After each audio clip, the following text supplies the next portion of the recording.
আপনি যদি এখন মারা যান কালকে একদিন হয়ে যাবে। আপনার মোবাইলে গান থাকবে, অবস্থা আপনি মারা যাবেন, মানুষ দেখবে আপনার মোবাইল চেক করে ওইটাতে গান আছে।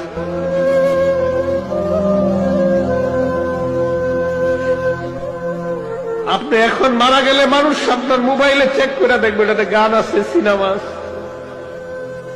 গুনার কারণে না ভয় লাগে, গুনার জন্য না ভয় লাগে। যদি আল্লাহ কয় গুনাহ মাফ করে দিছি, আমি ফরিদুদ্দিন কথার কসম করে কইলাম, আমি এক মুহূর্ত এই দুনিয়াতে না থাকলে আমার কোনো পরোয়া নাই, কোনো বিবি বাচ্চা, কোনো দুনিয়া, কোনো সম্পদ, কোনো কিচ্ছুর পরোয়া নাই।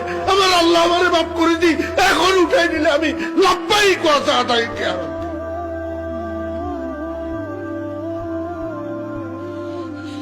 কিসের দুনিয়া? খালি গুনার জন্য ভয় লাগে।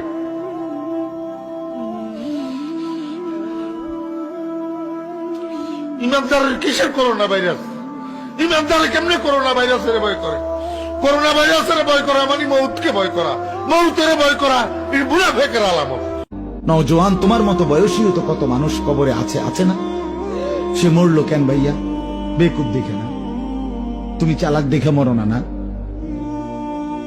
সে বুঝে নাই দেখে মরে গেছে নাকি?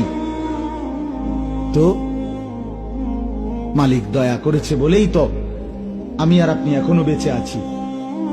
মালিকের সিদ্ধান্তের এক সেকেন্ড আর পৃথিবীতে আল্লাহর ফয়সালা চলে আসলে, মালাকুল মউত চলে আসলে, এরপরে এক সেকেন্ড থাকার সুযোগ মিলবে তো? দুনিয়া কিন্তু থাকে না। আজ রাত যার বাসরঘর তারও ভোর হবে, আজ রাত যার জেলখানা ফাঁসির রাত তার রাতও কি হয়ে যাবে? মদের আড্ডায় যে তারও ভোর হয়, আর আপনার হসপিটালে ব্যথায় যে কাতরায় তার রাতও কি হয়ে যায়? শেষ। দুনিয়া থাকে না, দুনিয়া ধোকা। দুনিয়া কি বলেন না,